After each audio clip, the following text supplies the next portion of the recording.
Don't come to Canada in 2023. Here's why. अच्छा बेटा, तुम दोनों तो खुद आ गए और अब ऐसे वीडियोस बना रहे हो कि और लोग इंडिया से नहीं आए, ऐसा क्यों?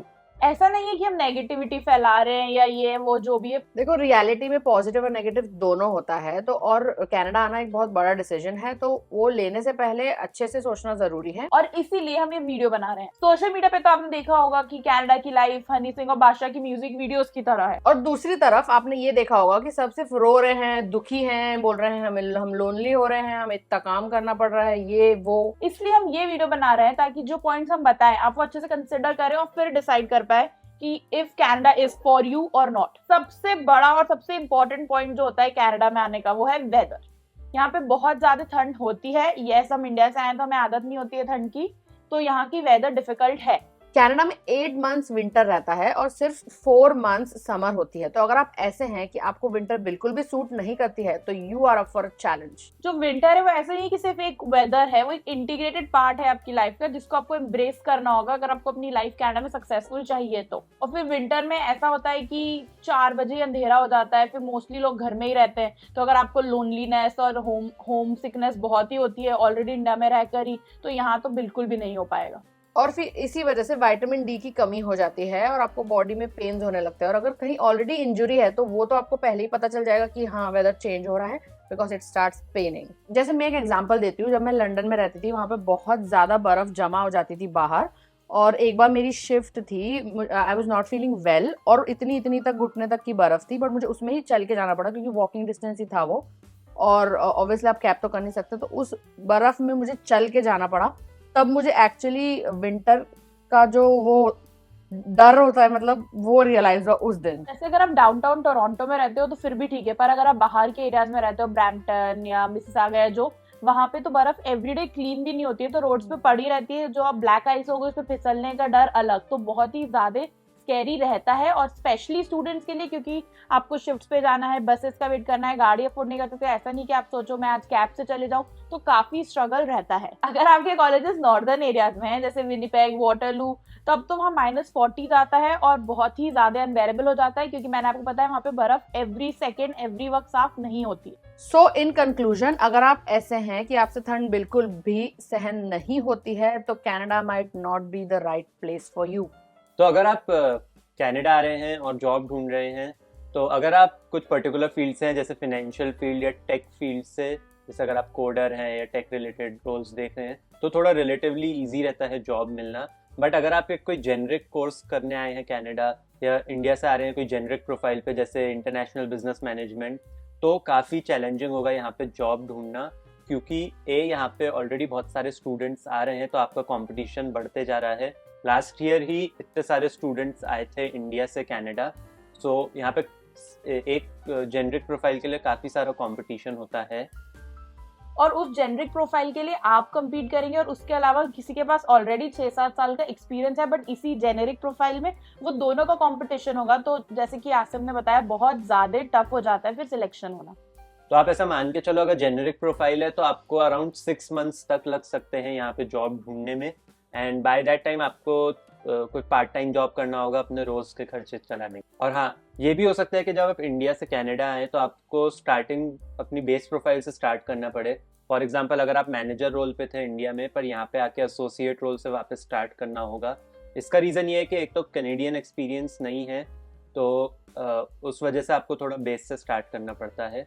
तो अगर आप ऐसे हैं जो बहुत ही अच्छी पोजीशन पे हैं इंडिया में, लाइक डायरेक्टर हैं, एसोसिएट वीपी हैं या मैनेजर हैं, तो आपको प्रिपेयर रहना होगा कि यहाँ पे आके हो सकता है आपको फिर से ऐसा एसोसिएट या सीनियर एसोसिएट रोल से अपना करियर वापस स्टार्ट करना पड़े। अगर आप ऐसे हैं जो बहुत अच्छी पोजीशन में इंडिया में और यहाँ आके वापस स्टार्ट नहीं करना चाहते अपना करियर, या फिर आप ऐसे हैं जो कोई नई चीज़ सीखने में, खुद को अपस्किल करने में या नए सर्टिफिकेशंस करने में इंटरेस्टेड नहीं है या नई पढ़ाई करने में इंटरेस्टेड नहीं है, तो फिर आपके लिए कनाडा में एडजस्ट होना बहुत डिफिकल्ट हो जाएगा, and Canada might not be the right option for you. अगला पॉइंट है, यहाँ पे सब कुछ खुद करना पड़ता है। मतलब आपको काम वाली बाई नहीं मिलेगी, कोई घर साफ करने वाला नहीं मिलेगा, कोई खाना बनाने वाला नहीं मिलेगा, सब कुछ आपको खुद ही करना है। इसका रीज़न ये है कि यहाँ पे मिनिमम वेज होता है, तो अगर आप किसी को हायर भी करोगे सफाई करने के लिए, खाना बनाने के लिए, तो उनको मिनिमम वेज देना होगा। और अगर आप स्टूडेंट हो तो आप खुद ही मिनिमम वेज पे हो, तो आप ऐसे अफोर्ड नहीं कर सकते। तो यहाँ पे सारे काम जैसे घर की सफाई, खाना बनाना, पहले सब्जियां काटना, फिर खाना बनाना, फिर बाद में वो सारे बर्तन धोना, सब आपको ही करना है। And not just once, 3 times a day. इसमें थोड़ा ये हो जाता है अगर आपके फ्लैटमेट्स हो या जो आपके साथ रह रहे हैं तो कुछ चोर्स डिवाइड कर सकते हो, बट उसके बाद भी एवरीडे आपको ये सारी चीज़ें करनी होती है, रिपीटेटिव टास्क। तो अगर आप ऐसे हैं जो बचपन से घर में ही रहे हैं, बाहर नहीं रहे हैं, एंड घर पे या तो मम्मी खाना बना रही है या मेड्स आती हैं हेल्प करने फॉर कुकिंग, क्लीनिंग, तो it might be a big challenge for you to adopt to this. बहुत बार ऐसा होगा कि आपको मन नहीं है, आप बहुत थक के आए हो काम से, अब आपको खाना बनाने का मन तो है ही नहीं बिल्कुल भी, बट फिर भी आपको बनाना ही है। ऐसा नहीं है कि मम्मी बैठी है कि वो बना के दे देंगी या कोई मेड आने वाली है, तो करना ही पड़ेगा। तो if you are not ready to do this, then Canada is not right for you. Part time jobs, बहुत बार होता है कि पार्ट टाइम जॉब मिलना एक अलग ही टास्क होता है, और अगर आपको मिल गई तो उसके बाद आपको इनफ आवर्स नहीं देते हैं। जैसे स्टूडेंट्स को 20 आवर्स अलाउड है। सबसे बड़ी प्रॉब्लम होती है पार्ट टाइम जॉब्स की। पार्ट टाइम जॉब सबसे पहले तो मिलती ही नहीं है, वो अलग टास्क है, और अगर मिल जाती है तो वो इनफ आवर्स नहीं देते कि आपका घर का खर्चा निकल जाए। और पार्ट टाइम वर्क में बहुत सारा फिजिकल लेबर होता है, 8-8, 9-9 घंटे, इवन कुछ लोग तो 12-12 घंटे की भी शिफ्ट्स करते हैं। तो उसके बाद आप इतने थक जाते हो कि घर आने के बाद आपकी कोई सोशल बैटरी बचती नहीं है कि अब आप जाके कुछ और चीज करो। जैसे मैं बेस्ट बाय वेयरहाउस में काम करती थी, तो उसमें एक्चुअली चीजें, बड़ी बड़ी टीवी, फ्रिज मूव करना होता था, ये वो बहुत ज्यादा थक जाती थी। और सैटरडे को मैं 9-10 घंटे सिर्फ सोती थी ताकि अपने वीक से कवर कर सकूं, जबकि मैं हफ्ते में सिर्फ 5 घंटे ही काम कर रही होती थी।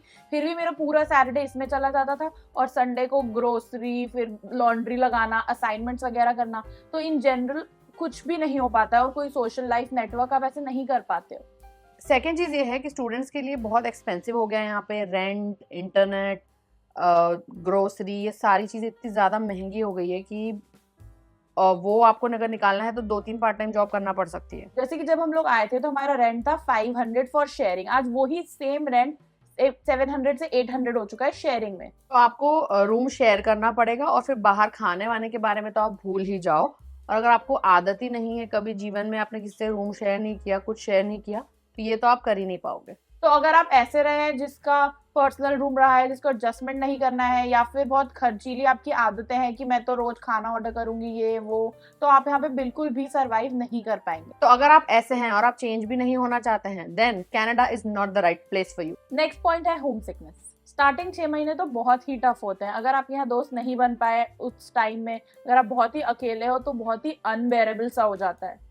अगर आप कभी भी घर से दूर नहीं रहे हो पहले, और आप अचानक से यहाँ पे आ जाते हो अकेले, और आपके कोई साथ में है नहीं, फ्रेंड्स नहीं है, या जो भी, आप जनरली शाय हो, तो फिर आपको बहुत प्रॉब्लम आएगी यहाँ पे। तो अगर आप इमोशनली स्ट्रांग नहीं हो तो फिर आप बिल्कुल ना आए। आपने कितने सारे आर्टिकल्स देखे होंगे कि कोई ड्रग एडिक्ट हो गया। जब आप यहाँ रहोगे तो आपके काफी सारे माइलस्टोन्स मिस हो जाएंगे। जैसे मम्मी पापा की एनिवर्सरी है, उनका बर्थडे है, कुछ शादी हो रही है, कुछ फंक्शन हो रहा है, ये सारी चीजें आप मिस करोगे। And you have to be prepared to feel okay with that. और ऐसा भी नहीं है कि आप एक्चुअली फ्लाइट लेके जा सकते हो, ये पॉसिबल है, क्योंकि फ्लाइट टिकट्स काफी ज्यादा महंगी होती है। 5-6 महीने पहले से आपको एक्चुअली प्लान करना होता है, सालों तक आपको सेव करना पड़ता है, तब आप जाके प्लान करके इंडिया जा पाते हो। So, अगर आप ऐसे हो कि आप काफी ज्यादा क्लोज हो अपने कजिन से, फ्रेंड्स से, रिलेटिव से, या आपको एकदम उसी घर पे रहने की ही आदत है, then Canada might not be right for you. Next point है हॉस्पिटल्स। तो ये अच्छी चीज है कि यहाँ पे हॉस्पिटल जो रहता है वो फ्री रहता है, विच इज ग्रेट, बट बहुत ही ज्यादा वेटिंग होती है, क्योंकि आप लोगों को कोई स्पेशलिस्ट को आप डायरेक्टली अप्रोच नहीं कर सकते। अगर आपको कुछ भी हुआ है तो आपको ER जाना होता है, जहां पर जाने के बाद ही आपको आगे का प्रोसेस मिलता है। अगर आपका कोई फैमिली डॉक्टर आपको मिल भी गया महीनों की वेटिंग के बाद, वो भी आपको ऐसे ही देख के स्पेशलिस्ट को ही रेकमेंड करेगा, जो आपको हो सकता है 4 महीने बाद अपॉइंटमेंट दे, 6 महीने बाद दे, या 1 साल बाद दे। तो अगर आपको कोई सी प्री एग्जिस्टिंग कंडीशन है, या फ्रीक्वेंटली बीमार होते हो, या ऐसा कुछ भी है, तो then Canada might not be a good place for you. And finally last point, no social circle और फ्रेंड्स। तो अगर आप जब आप इंडिया से कनाडा आएंगे, अगर आपके कोई फ्रेंड्स नहीं है ऑलरेडी जो यहाँ पे हो, तो आपको अपना सोशल सर्कल एकदम स्क्रैच से स्टार्ट करना पड़ता है, which is a big challenge. मैंने एक बात नोटिस करी, यहाँ पे जो इंडियंस रहते हैं वो जब किसी फॉरेनर से बात कर रहे होते हैं तो वो बहुत ज्यादा उनके लिए दरवाजा पकड़ना और ये सब, ही how you, how good one you, और वो दूसरे इंडियन को देख के कितनी बार कोई स्माइल भी नहीं करता, उनकी एग्जिस्टेंस इग्नोर करते हैं। तो इन जनरल आपको सोशल सर्कल बनाना बहुत ज्यादा डिफिकल्ट हो जाता है कि स्टार्ट कैसे करें। तो आपके लिए सोशल सर्कल स्क्रैच से बनाना एक चैलेंज रहेगा। ऐसा नहीं है कि इम्पॉसिबल है, बट बहुत सारे एफर्ट्स डालने पड़ते हैं, नेटवर्किंग इवेंट्स में जाना पड़ता है। तो if you are someone who is kind of shy and introvert, ज़्यादा बात करना पसंद नहीं, लोगों से अपने में रहना ज़्यादा पसंद है, तो it might be a big challenge for you to get your social circle here. But मुझे ऐसे लगता है कि जो इंडियंस आए तो उन्हें दूसरे इंडियन से एक्चुअली हाय हेलो बातचीत करनी चाहिए। ऐसा नहीं कि समझे कि अब हम यहाँ आ गए तो फॉरेनर से ही दोस्ती करनी है, ये वो नहीं। सर्कल आपको हर किसी से बनाना चाहिए। अगर आप नहीं कर सकते और आपको बात नहीं करनी है या अंदर अंदर ही रहना है, तो Canada might not be peaceful. But एक चीज़ है कि यहाँ पे आपके जैसे और लोग भी हैं जो फ्रेंड सर्कल बनाना चाहते हैं। So if you reach out to them through the right medium, जैसे एक ऐप है यहाँ पे मीटअप, जहाँ पे बहुत सारे मीटअप्स प्लान होते हैं, तो आप वहाँ पे जा सकते हो। हम लोगों ने भी एक मीटअप करा था एंड बहुत सारे लोग आए थे। यहाँ पे मैं फोटोज डाल देता हूँ कुछ।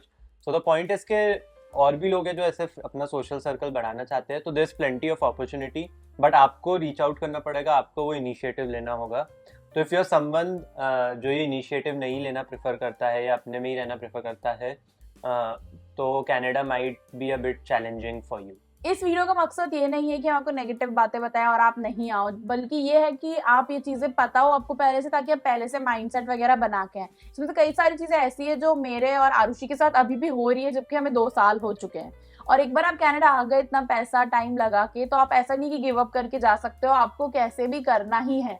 तो आप बाद में सोचो कि ओ अब कैसे करें क्या, इससे पहले कि पहले इंडिया से माइंडसेट बना के आओ, स्ट्रांग होके आओ। या फिर ऐसा करो कि आपके जो भाई बहन है उनके साथ उनको लेकर या उन्हें छोड़ना ही मत। Share this with your friends जो कनाडा आने वाले हैं, ताकि वो अपना माइंडसेट प्रिपेयर कर सकें। And do subscribe us for more Canada content.